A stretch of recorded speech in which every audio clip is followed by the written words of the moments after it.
heures. Bienvenue au 4e webinaire d'Action Diabète Canada. C'est le dernier de cet été. Une nouvelle série recommencera en septembre. Le thème de la session d'aujourd'hui met en valeur l'engagement des patients et la recherche de nos stagiaires et chercheurs. Alors, vous trouverez le numéro pour accéder à la traduction simultanée dans le chat, la boîte de dialogue. You will find the simultaneous translation call-in information in the chat. S'il vous plaît, utilisez le Q&A ou questions-réponses pour poser vos questions, plutôt que la boîte de dialogue. Et les présentations dureront environ 10 minutes, plus 5 minutes pour la période de questions. Alors, moi, c'est Olivia Drecher. Je suis coordonnatrice de l'engagement des patients pour Action Diabète Canada. Et notre première présentation, le témoignage percutant de Sylvie Dosti. Elle vit avec le diabète de type 1 depuis 51 ans. Elle demeure au Québec et elle est maintenant retraitée. Elle a travaillé comme adjointe administrative au centre de recherche du Centre hospitalier universitaire de Québec. Elle nous partage son histoire maintenant. Bonjour tout le monde. Alors, mon nom est Sylvie Dosti. Je suis diabétique de type 1 depuis 51 ans, comme Olivia l'a mentionné. Oui, c'est beau. Alors, le choc du diagnostic, c'est en 1969, à l'âge de 5 ans. Mes parents s'aperçoivent que mes ongles et mes lèvres sont bleus. J'avais une fréquence urinaire anormale, soif difficile à étancher, fatigue presque constante. Il s'ensuivit une hospitalisation inquiétante qui révélait un diabète de type 1. Obligée toute ma vie de m'injecter de l'insuline de source porc et bœuf à ce moment-là, ce qui plongea mes parents dans un désarroi. Ils étaient vraiment découragés. Alors, les modes d'injection à ce moment-là étaient très rudimentaires. Stérilisation des aiguilles et des seringues en verre, des tests d'urine avec bâtonnet. Ensuite, le mode d'injection que j'avais m'ont laissé, et que j'ai encore, m'ont laissé des marques corporelles, dont la lipoatrophie, ce qui est une fonte de graisse au site d'injection, qui sont demeurées aussi à l'âge adulte. Ensuite, la lutte contre la maladie. 19 ans plus tard, les premières complications sont apparues. Rétinopathie diabétique, traitement au laser aux 2 yeux, vitrectomie, cependant trop tard pour mon œil gauche. Ensuite, s'ensuivit la réadaptation visuelle. Il y a eu la transplantation des îlots de Languerrand, dont j'ai trouvé une nouvelle approche en 2001 pour soigner le diabète de type 1. C'est ça, la transplantation de cellules pancréatiques, dont le Edmonton Protocol qui s'est fait à University of Alberta Hospital à Edmonton. 2 à 3 greffes de cellules pancréatiques issues de donneurs compatibles décédés sont nécessaires à ce moment-là. Inscription et période d'attente de 8 mois pour recevoir la confirmation positive aux critères d'admissibilité.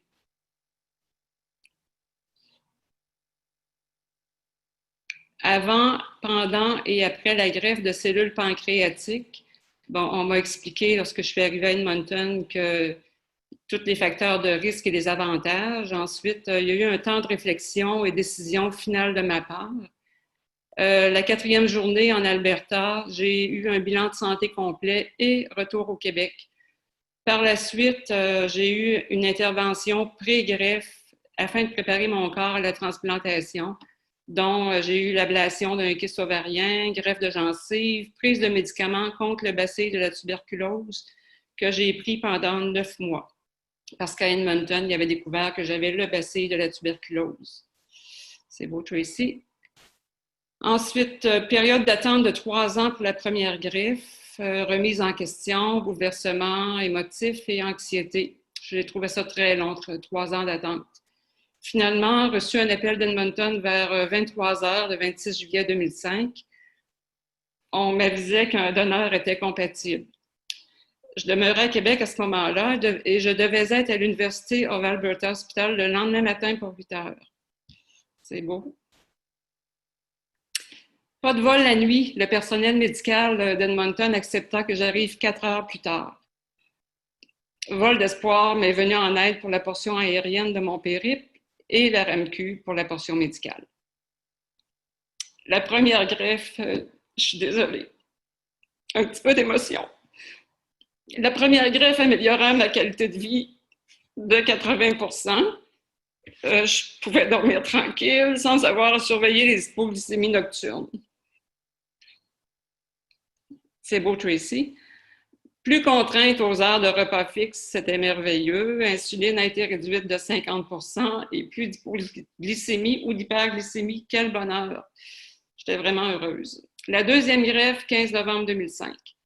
Le 22 décembre 2005, mon endocrinologue d'Edmonton m'avisa que je pouvais cesser l'insuline. Wow! J'avais atteint mon objectif. C'est beau, Tracy.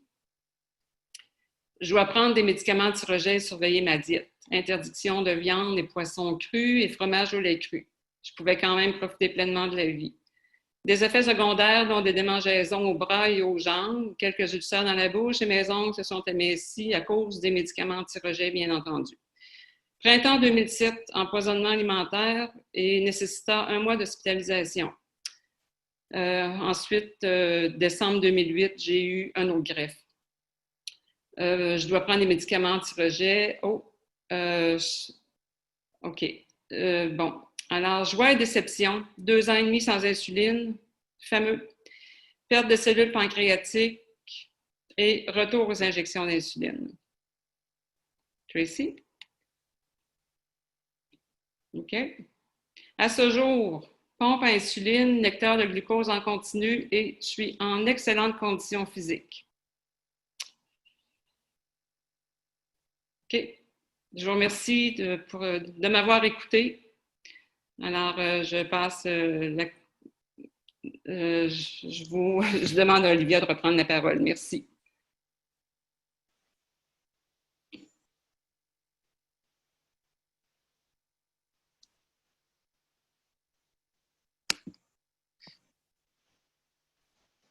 Alors, un grand merci, Sylvie. Could someone turn back on my video, please?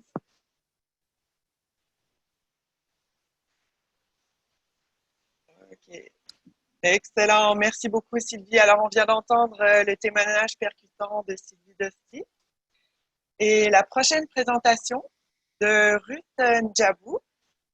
Alors, elle est chercheure postdoctorale à la faculté de médecine de l'Université Laval, récipiendaire de la bourse en transfert des connaissances 2019-2021 d'Action Diabète Canada. Elle nous présente son projet de recherche initié par les patients pour améliorer la gestion et les soins du diabète. Alors Ruth, je te passe le micro. Super, merci. Bonjour. C'est un peu difficile de présenter après Sylvie, après une aussi excellente présentation, mais il me fait plaisir justement de présenter un projet de recherche que nous avons initié avec les patients, par les patients et pour les patients, afin d'améliorer la gestion et les soins du diabète. Donc, Olivia m'a déjà présenté. Je veux juste souligner que je suis stagiaire postdoctorale sous la supervision de Holly Widerman et aussi de Dr. Sharon Strauss, mais qui n'est pas membre de notre réseau. Est-ce que j'ai le contrôle de l'écran? Tracy, do I have the control? OK. Donc, les personnes vivant avec le diabète ont une expertise unique et importante, comme on l'a vu avec la présentation de Sylvie. Et cette expertise est importante pour d'autres personnes vivant avec le diabète, mais aussi pour les professionnels de la santé pour aider à fournir des meilleurs soins centrés sur la personne. Next.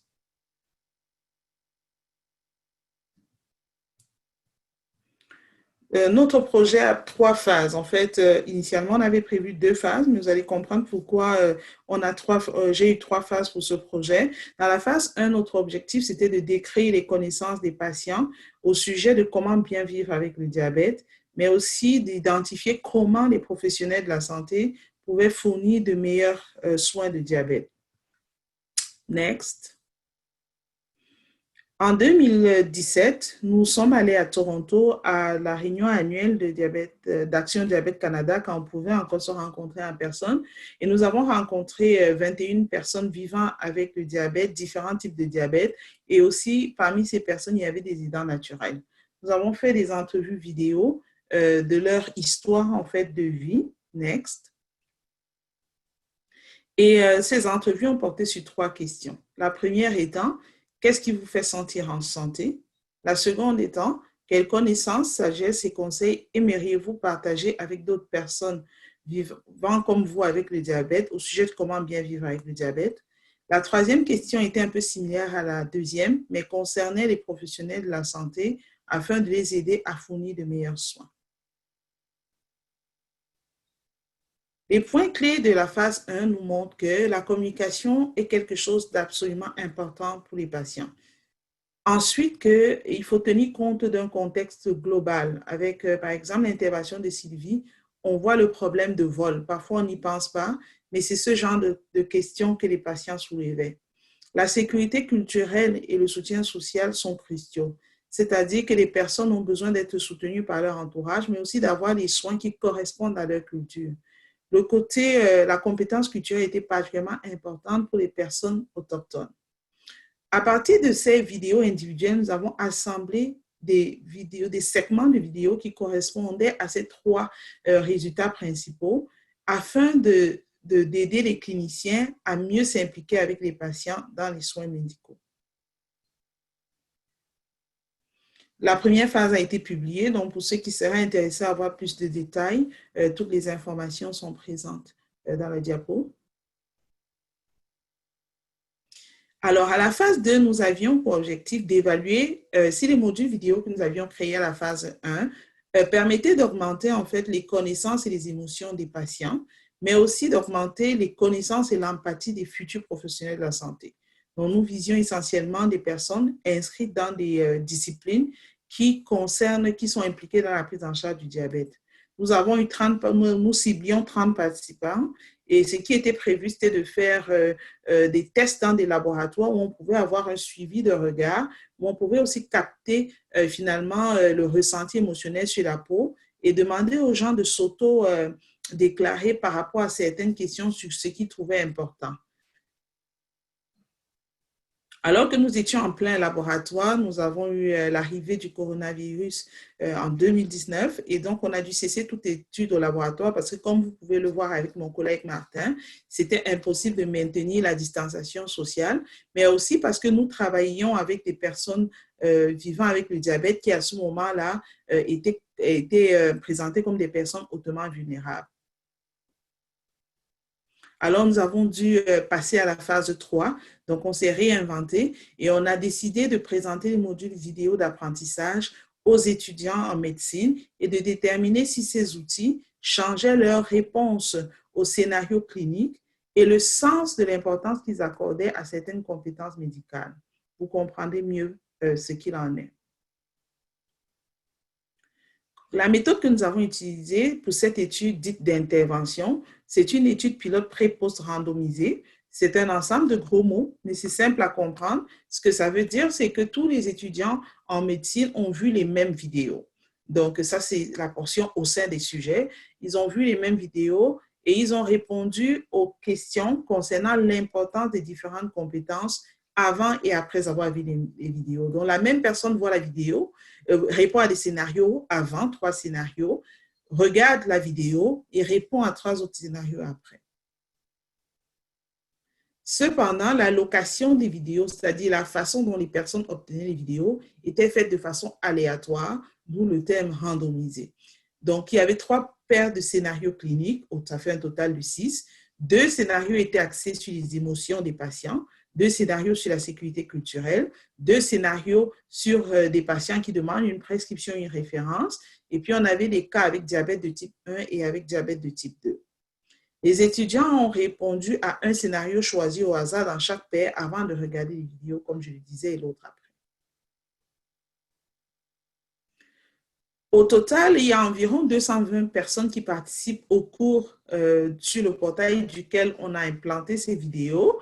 mais on ciblait d'avoir 20 à 80 participants potentiels pour ce cours, cette étude, parce que c'était une activité optionnelle à la fin du cours qui n'avait aucun impact sur les résultats des étudiants. Donc, on a utilisé pour cela un sondage en ligne.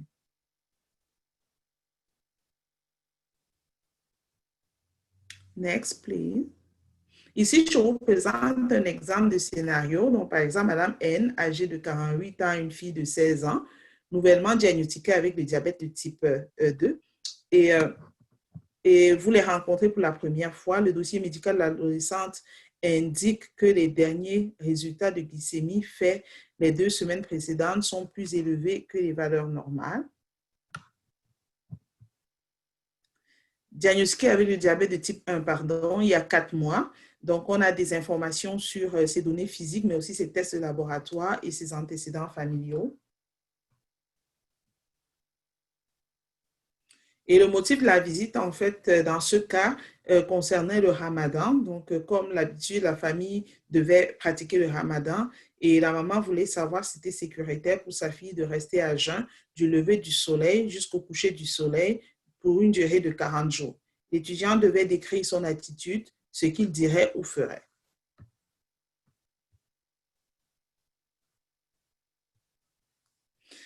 Nous avions aussi des questions concernant les différents rôles des professionnels de la santé que je vais vous présenter, mais aussi l'important pour savoir quelle est l'importance que les étudiants leur accordaient. Il y avait une échelle variant de 1 à 10, de pas important du tout à extrêmement important.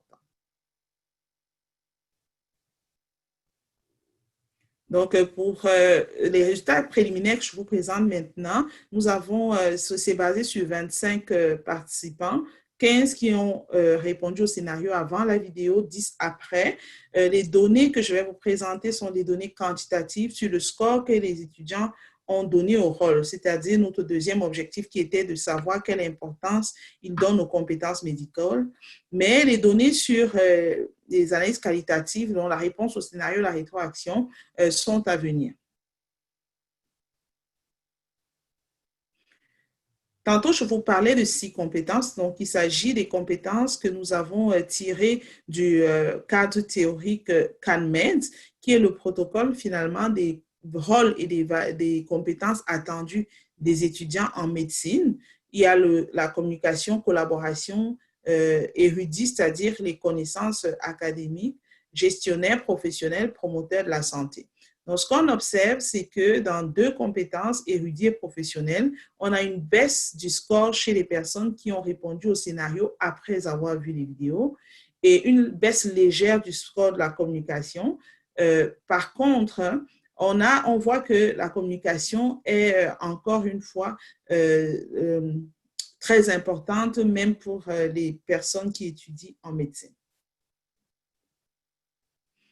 Alors, qu'est-ce que ça nous indique à cette étape ici? Comme je dis, on attend d'avoir les réponses des scénarios pour avoir une interprétation plus globale, mais les scores plus élevés attribués à la communication renforcent l'idée que cet aspect est au cœur des soins centrés sur la personne.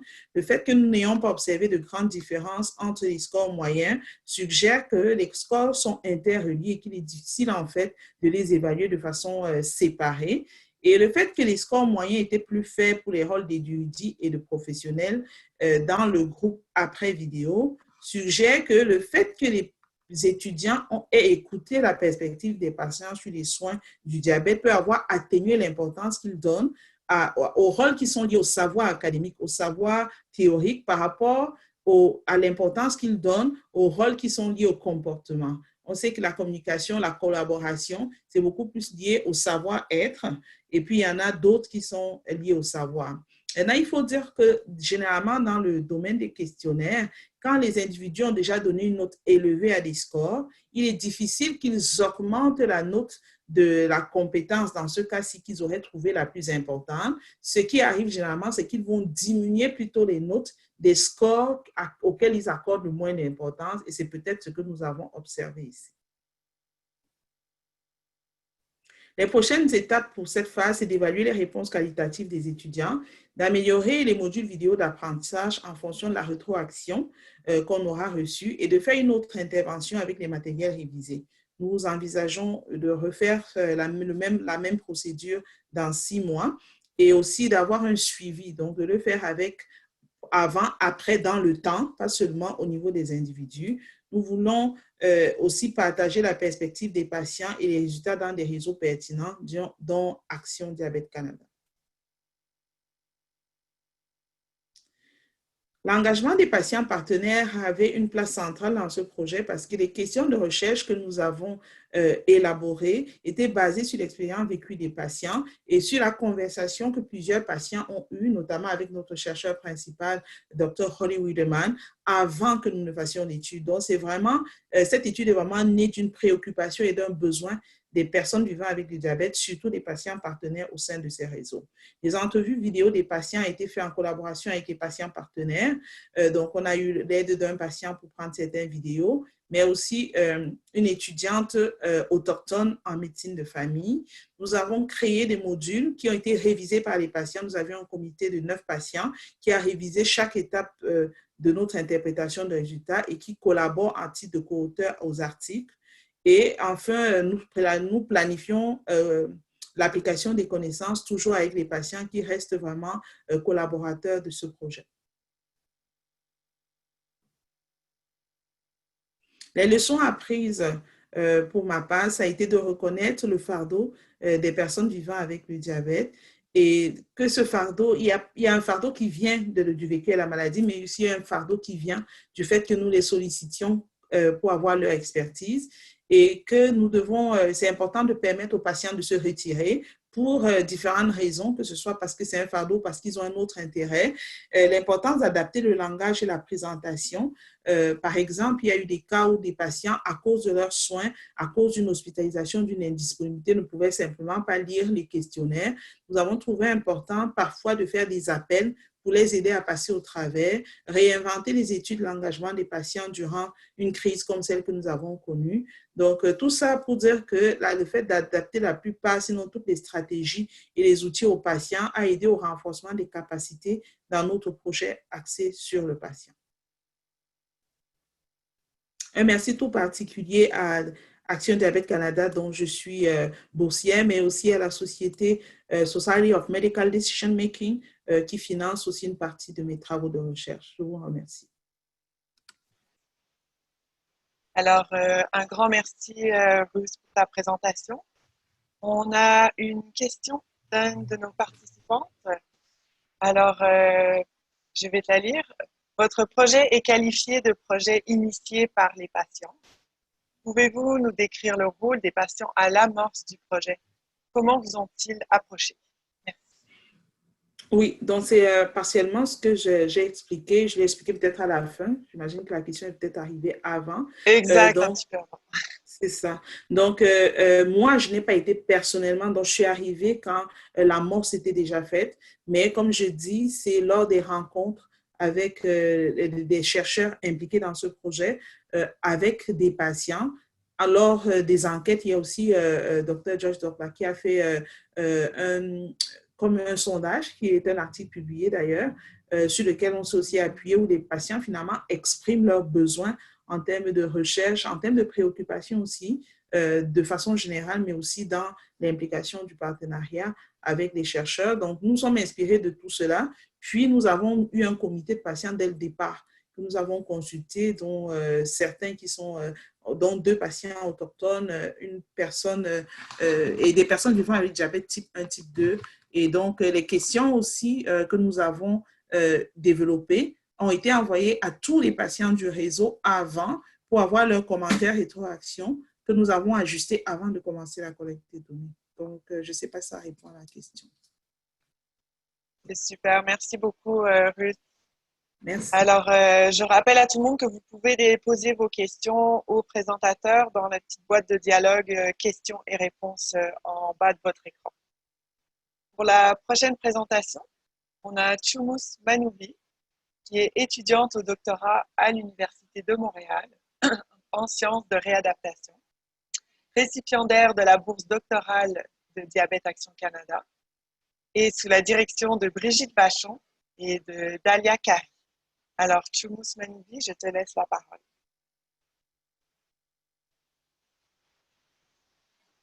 Et tu vas pouvoir contrôler ton écran si tout se passe bien. Merci Olivia. Merci à Ruth pour ta belle présentation. Bonjour à tous. Alors donc aujourd'hui, je vais vous présenter mon projet de recherche qui porte sur l'analyse des besoins et la co-conception d'une plateforme de télénutrition pour la prise en charge thérapeutique des patients atteints de maladies chroniques.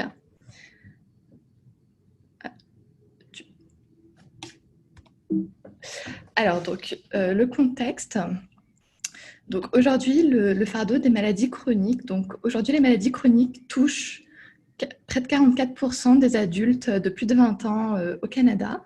Donc elles présentent des étiologies multifactorielles, et 90% des patients qui sont suivis en première ligne pour une maladie chronique présenteraient au moins une autre comorbidité. Donc, ces patients requièrent une gestion de la maladie tout au long de leur vie et c'est pourquoi c'est un réel défi pour notre système de santé en termes de coûts, de causes d'invalidité et de décès. Puis, la nutrition est au cœur du processus d'apparition, d'entretien et d'aggravation de ces maladies. Alors, parallèlement à cela, la télésanté est un levier intéressant pour améliorer l'offre de soins en développant des performances de gestion, d'échange et de stockage des données médicales et permettrait de personnaliser l'offre de soins.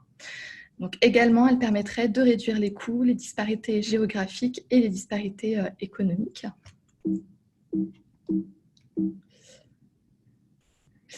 Alors, dans le contexte récent de la pandémie du Covid-19, on observe un intérêt croissant pour la télésanté et un véritable essor de la volonté politique. Les principales craintes, néanmoins, qui sont exprimées par les patients sont le rapport à la technologie, la question de la sécurité des données médicales et le risque de déshumanisation des services de soins. Alors, une rapide définition de ce qu'est la télénutrition. Donc, elle implique l'utilisation interactive par un diététiste nutritionniste agréé des technologies électroniques de l'information et des télécommunications pour mettre en œuvre le processus de soins nutritionnels avec les patients ou les clients dans un endroit éloigné, conformément aux dispositions de leur licence d'État le cas échéant. Alors, donc, excusez-moi. Donc, l'implantation de structures qui favorisent la collaboration interprofessionnelle est préconisée par les instances pour répondre aux besoins d'accessibilité et de suivi à long terme des patients atteints de maladies chroniques. En 2001, le ministère de la Santé et des Services sociaux a proposé la mise en place de groupes de médecine de famille pour améliorer l'organisation des soins et services de première ligne sur le territoire québécois. Donc, ces groupes de médecine de famille sont le deuxième lieu habituel des soins de la population. Néanmoins, on observe que seulement 2% des diététistes du Québec exercent en GMF. Donc, il va sans dire que l'offre actuelle des services n'est pas adaptée aux besoins de la population tels qu'ils sont rapportés dans les données probantes. Donc, cela engendrerait une faible accessibilité aux services diététiques dans le secteur public, un faible taux de référencement et d'adhésion des patients. Donc, l'Ordre professionnel des diététistes du Québec préconise la présence de 2 nutritionnistes à temps complet par GMF qui comprennent une clientèle de 1000 personnes. Alors, donc, l'objectif principal de la présente étude, c'est de documenter les exigences de conception pour le développement d'une plateforme de télénutrition qui optimise la prise en charge thérapeutique à distance des personnes atteintes de maladies chroniques en première ligne. Donc, ça va se dérouler en 2 phases. Une première phase d'identification des tâches et des fonctionnalités à intégrer à la plateforme, qui aura pour objectif notamment d'identifier et de classer les différentes caractéristiques qui doivent être présentes dans la plateforme pour soutenir l'efficacité selon les nutritionnistes. Identifier, classer et analyser les dispositifs de télénutrition existants pour documenter l'ampleur du soutien offert et identifier les forces et les faiblesses de chaque outil selon les données probantes. Puis une deuxième phase de co-conception et de développement du prototype, durant laquelle on va attribuer des fonctionnalités aux tâches pertinentes, aux exigences des utilisateurs et de l'utilisabilité et aux exigences organisationnelles qui sont requises. Et enfin, on va élaborer en co-construction le prototype de la plateforme de télénutrition. Donc, pour mener à bien ce projet, on va entreprendre une approche centrée sur l'utilisateur, donc selon un processus itératif en 2 phases, comme on l'a vu, qui va impliquer des cliniciens, des patients, des concepteurs de logiciels et des chercheurs multidisciplinaires. Donc, la première phase d'identification des tâches et des fonctionnalités. Donc, il y a 3 blocs principaux. Un premier bloc durant lequel on va faire des entretiens avec des nutritionnistes pour documenter le processus de prise en charge nutritionnelle, les expériences, les conditions organisationnelles qui sont gagnantes, les attentes en matière de plateformes de télénutrition qui peuvent être conçues pour répondre aux besoins des nutritionnistes, mais aussi à leur clientèle. Donc, le deuxième bloc, c'est de faire un examen de la portée des interventions de télénutrition qui sont destinées aux patients atteints de maladies chroniques et de décortiquer les composantes de ces interventions. Et enfin, troisième bloc, ça va être d'examiner la conception et le contenu de diverses applications web et de santé. Donc, puis les fonctionnalités qui vont être jugées utiles pourront être proposées pour leur intégration dans le processus de conception. Donc, suite à ces 3 blocs-là, on va cartographier les données selon le Nutrition Care Process Model, qui est un modèle de soins nutritionnels largement utilisé dans le domaine de la nutrition et qui se compose en 4 phases. Donc, une première phase d'évaluation des besoins, une phase de diagnostic, une phase d'intervention et une phase de suivi et de réévaluation. Donc, avec... Oups. Oui. Avec nos données de la phase 1, on va classifier toutes les solutions technologiques qui existent. Donc, la deuxième phase donc, de co-conception et de développement du prototype, on va élaborer des groupes de discussion avec des nutritionnistes et des clients atteints de maladies chroniques.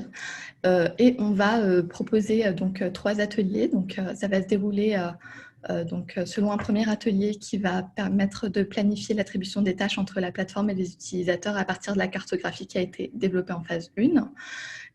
Donc là, l'objectif, ça va être d'explorer les priorités en termes de besoins des utilisateurs et les possibles contraintes techniques et environnementales à l'utilisation. Donc, un second atelier pendant lequel on va présenter les différentes possibilités de cadres visuels pour chaque fonctionnalité sélectionnée. Puis, les participants seront amenés à discuter des différentes possibilités et convenir d'un consensus. Et enfin, un troisième atelier, là, on va présenter une maquette de la plateforme et des outils qu'on voudra développer et on va recueillir les opinions et les suggestions d'amélioration des participants pour chaque composante pour pouvoir faire plus tard des itérations. Donc, voilà une petite idée d'à quoi pourrait ressembler la plateforme. Donc, ça, c'est un petit peu un éventail de fonctionnalités qu'on pourrait possiblement intégrer. Donc, les retombées anticipées, principalement, on vise à étudier les exigences de conception pour développer un véritable cabinet virtuel qui va permettre de mettre en relation les nutritionnistes et leurs patients, tout en apportant des outils technologiques qui permettent d'optimiser l'éducation nutritionnelle en première ligne, le suivi, le maintien à domicile et de favoriser la collaboration interprofessionnelle. Donc, à court terme, on va classifier et analyser les dispositifs de télénutrition pour identifier les fonctionnalités qui devraient être intégrées, puis identifier les différents mécanismes qui sont sous-jacents pour soutenir l'efficacité. On va décrire les besoins et les préférences des usagers quant à l'utilisation par les professionnels d'une plateforme de télénutrition pour favoriser l'autogestion de leur maladie et identifier les proportions optimales de l'interaction client-clinicien-technologie. Et donc contribuer aux connaissances du développement technologique pour la prise en charge des services nutritionnels et comprendre comment les intégrer dans le contexte de la pratique clinique au Québec en première ligne. Donc, à plus long terme, les retombées anticipées, ce serait de développer et de valider le contenu de la plateforme de télénutrition en collaboration avec les parties prenantes grâce à l'utilisation d'une approche centrée sur l'utilisateur toujours, d'implanter la plateforme afin d'aider les structures de soins en première ligne et élargir leur offre de services multidisciplinaires et de développer des outils pour soutenir les cliniciens dans l'application de meilleures pratiques. Je vous remercie de votre attention et je peux répondre à des questions. Alors, un grand merci, Tchoumouz, pour ta présentation. On a une question pour toi. Alors, je vais te la lire. Au niveau de la plateforme de télénutrition, est-ce que tous les GMF y seront associés? Et en l'absence de ressources adéquates, donc nutritionnistes ou diététiciens, dans certains GMF, est-ce que des experts d'autres GMF seraient disponibles sur la plateforme et pourraient y être associés? Alors, donc pour la conception en elle-même de la plateforme, on va approcher différents GMF pour justement pouvoir apprécier l'environnement dans lequel elles travaillent, notamment pour pouvoir l'intégrer d'un point de vue technologique à l'environnement technologique déjà existant dans ces GMF-là. On va essayer d'être le plus représentatif possible des solutions qui sont déjà existantes et des GMF qui sont présentes au Québec. Maintenant, excuse-moi, c'était quoi la deuxième partie de la question? En fait, c'était est-ce que des experts d'autres GMF disponibles sur la plateforme pourraient y être associés? Alors, on prévoit de favoriser la collaboration interprofessionnelle à travers la plateforme de GMF, donc à partir de la plateforme de télénutrition. Donc, la plateforme devrait pouvoir permettre de faire des échanges de données pour favoriser le suivi des patients. Alors, donc, il y aura un certain nombre d'outils qui vont pouvoir être communiqués à d'autres professionnels de la santé pour le suivi du patient. Maintenant, la plateforme est destinée aux nutritionnistes et aux patients. Mais effectivement, il va y avoir des outils pour favoriser la collaboration interprofessionnelle. Dans un premier temps. Après, je ne sais pas, probablement qu'on pourra intégrer d'autres professions là, mais le projet est axé sur les nutritionnistes et leurs patients en communication avec l'équipe de GMF. Excellent. On a une autre question intéressante. Y aurait-il la possibilité pour les usagers issus de l'immigration de choisir un nutritionniste offrant des services spécialisés intégrant leur réalité alimentaire de nutrition? C'est une excellente question. C'est une question vraiment très, très précoce au stade où j'en suis dans la recherche, parce que là, on est sur les problématiques dans l'implantation. L'idée, c'est que ce soit une plateforme qui puisse fonctionner par GMF. Donc, l'idée, ce serait qu'un nutritionniste soit associé à un médecin de famille et à l'infirmière qui gère le tout. Mais pourquoi pas, ce sera une option qu'on pourrait proposer lors de la co-conception. Et puis, si on voit qu'effectivement, c'est clair qu'elle est pertinente là, mais on n'en est malheureusement pas encore là, mais je la garde en tête. Merci beaucoup. Alors, quelque chose à réfléchir. Un grand merci, Tchoumouz, pour ta présentation. Je vous en prie. Merci à vous. Alors, pour la quatrième et dernière présentation de ce webinaire, nous avons Alex Béhomme-Tardif, qui est étudiante en santé publique à l'Université Laval, sous la direction de Dr France Légaré. Elle termine présentement son mémoire, qui porte sur le projet qu'elle va vous présenter maintenant. Alors, Alex, je te laisse la parole. Bonjour tout le monde. Merci Olivia pour la présentation et merci à mes collègues pour votre présentation aussi qui était très intéressante. Aujourd'hui, je vais vous présenter sur quoi mon projet de mémoire à la maîtrise en santé publique porte, qui est l'application des connaissances axées sur le genre et le sexe des personnes en contexte francophone. Mais je vais focaliser principalement sur la co-création d'une formation de développement professionnel continu au sujet des personnes vivant avec le diabète de type 2 et la dépression conjointement. Ok, parfait. Donc, je vais vous présenter à la fois notre projet de recherche, le contexte, les objectifs, les méthodes, mais je vais aussi vous parler de l'engagement des patients partenaires dans notre projet de recherche. Je vais vous discuter les résultats préliminaires et vous parler des leçons apprises durant notre projet de recherche. Donc, en contexte, il existe présentement beaucoup de données probantes qui différencient selon le sexe des personnes vivant avec le diabète de type 2 et la dépression. Cependant, il y a un écart entre ces données probantes et leur mise en pratique clinique. Cette implémentation de nouvelles pratiques cliniques nécessite un changement de comportement de la part des professionnels et une manière d'y arriver est à travers des programmes de développement professionnel continu. Donc, les objectifs de notre projet de recherche étaient premièrement de mettre sur pied une équipe de recherche qui était interdisciplinaire et intersectorielle. Elle comprenait à la fois des chercheurs, des professionnels sur le sexe et le genre, des patients partenaires, des étudiants comme moi, des parties prenantes, utilisateurs des connaissances, ainsi que des professionnels de la santé. Ensemble, on a co-construit à l'aide d'une approche participative une formation qui intégrait les notions de sexe et de genre. Qu'est-ce qu'on a fait? On a pris une formation initiale qui portait sur le diabète de type 2 et la dépression. Puis, à travers plusieurs rencontres, on a adapté cette formation pour qu'elle garde à la fois le même format et la même durée de temps, pour qu'elle inclue un contenu genré, c'est-à-dire qu'elle inclut différentes considérations de sexe et de genre à travers les différentes composantes de la formation. On a eu donc deux différents outils, un outil initial sur le diabète de type 2 et la dépression et un deuxième outil qui différencie selon le sexe et le genre. Ensuite, nous voulions évaluer l'impact de notre formation au niveau des connaissances, les attitudes et les différents facteurs qui peuvent influencer le comportement des professionnels de la santé dans le domaine clinique du diabète de type 2 et de la dépression.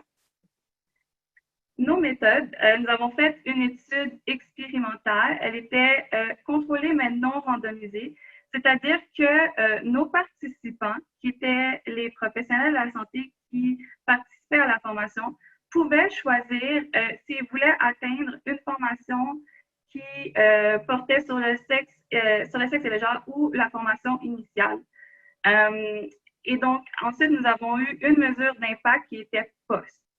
Les participants, comme j'ai dit, c'était les professionnels de la santé qui étaient disponibles pour participer en personne à la formation et pour la durée totale de la formation. Ils devaient avoir une bonne compréhension orale et écrite du français puisque la formation était en français. C'était un échantillonnage de contenance, donc les participants se sont inscrits volontairement à la formation. Ils étaient au courant qu'ils participaient à un projet de recherche, mais une fois arrivés sur les lieux, ils pouvaient décider de participer au projet de recherche ou non et de simplement participer à la formation s'ils le souhaitaient. Au total, on a eu 6 milieux de collecte de données dans 3 provinces canadiennes, donc au Québec, en Ontario et au Nouveau-Brunswick. Donc, l'intervention, qu'est-ce qu'on a fait? On voulait comparer un groupe intervention à un groupe contrôle. On a enseigné simultanément nos deux formations. Donc, la première formation du groupe intervention qui était adaptée pour inclure les notions de sexe et de genre et la formation du groupe contrôle qui n'était pas adaptée pour les notions de sexe et de genre. Suite à avoir enseigné cette formation simultanément pendant 45 minutes, nous avons auto-administré le questionnaire DPC Réaction. Après que nos participants aient rempli notre questionnaire, nous avons fait un groupe de discussion qui était co-animé avec des patients partenaires. Dans le groupe de discussion, nous présentions une vignette clinique aux participants. Cette vignette clinique présentait un cas où le professionnel de la santé n'intégrait pas les notions de sexe et de genre, puis nous demandions aux participants de discuter quelle était la lacune principale qu'ils pouvaient percevoir dans la vignette clinique. Au niveau de nos analyses, nous faisons des analyses quantitatives. Ce qu'on veut mesurer pour savoir l'impact de notre formation, c'est un long titre, mais quelle est l'intention des professionnels de la santé d'adapter des stratégies pharmacologiques et non pharmacologiques dans le cas de diabète de type 2 et de dépression, en prenant en considération les différences entre les hommes et les femmes. L'intention, vous pouvez voir ici à la droite de l'écran, c'est notre questionnaire. L'intention est mesurée en faisant la moyenne des questions 1 et 7 du questionnaire. Nous pouvons aussi mesurer les différents construits psychosociaux qui peuvent influencer eux aussi l'intention des professionnels de la santé. Il s'agit des influences sociales, des croyances sur les capacités, des normes morales et les croyances sur les conséquences. Ces construits psychosociaux sont aussi calculés avec les moyennes des différents items du questionnaire DPC Réaction. Aujourd'hui, je vais vous présenter les analyses descriptives de notre projet, mais on compte aussi faire des analyses bivariées et multivariées. Donc, la partie intéressante au niveau de l'engagement des patients partenaires. Qu'est-ce qu'on a fait? Premièrement, je voulais mentionner qu'après avoir complété le projet, j'ai discuté avec les patients partenaires pour savoir qu'est-ce qu'on aurait pu faire ou qu'est-ce qu'on devrait faire, pardon, pour engager les patients partenaires dans le projet de recherche. Et ils ont mentionné qu'il était vraiment important de les engager aux différentes étapes du projet de recherche. Alors, voici les différentes étapes dans lesquelles nous les avons engagés. Ils étaient membres du comité exécutif. Ils étaient présents à nos rencontres pour co-construire la formation. Ils ont participé aux rétroactions de notre formation aussi, qui était adaptée pour le sexe et le genre. Ils ont donné des idées de bonification de la formation que nous donnions. Par exemple, le groupe de discussion qui a été ajouté à la fin de la formation, c'était une suggestion d'un de nos patients partenaires. Ils ont participé aux diverses étapes de notre collecte de données, tout autant lors de la planification, les logistiques, mais ils étaient aussi présents avec nous sur le terrain lors des collectes de données et ils ont co-animé la séance de discussion avec nous. Au niveau des résultats, je vous présente un peu les résultats descriptifs. Donc, le participant typique à notre recherche, c'était une femme âgée entre 15 et 45 ans qui pratiquait au Québec dans un environnement qui était urbain et son langage de pratique était le français. Maintenant, au niveau des données descriptives déconstruites du questionnaire DPC Réaction, nous voulions comparer le groupe intervention au groupe contrôle. Si on voit ici, au niveau de l'intention, la moyenne de l'intention dans le groupe intervention est à 5,7 sur une échelle de 7, à comparer à 5,2 sur une échelle de 7 dans le groupe contrôle. Ici, on voit aussi que les autres variables psychosociales qui peuvent influencer l'intention, elles sont plus hautes dans notre groupe intervention que dans notre groupe contrôle. Nous avons aussi collecté des variables de satisfaction de la formation pour savoir qu'est-ce que les gens pensaient de la formation, puisque nous avons trouvé peu de présentations qui différenciaient selon le sexe et le genre. Donc, au niveau de si la formation offrait un contenu objectif, il y a 94,6% des participants qui ont répondu oui. Si la formation permettait d'augmenter les connaissances, on a 89% des participants qui ont répondu oui.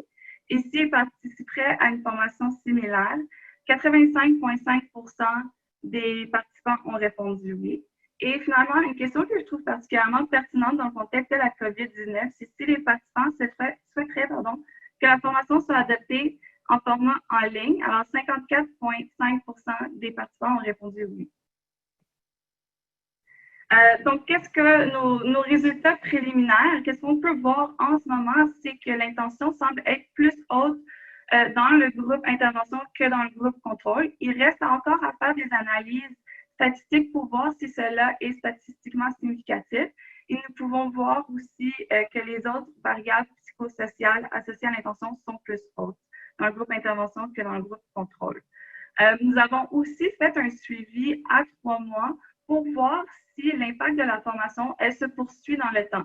Donc, si les professionnels de la santé qui ont participé à la formation ont, après 3 mois, encore l'intention d'adapter des stratégies pharmacologiques et non pharmacologiques dans le cas du diabète de type 2 et de la dépression, en prenant en considération les différences entre les hommes et les femmes. Les leçons apprises.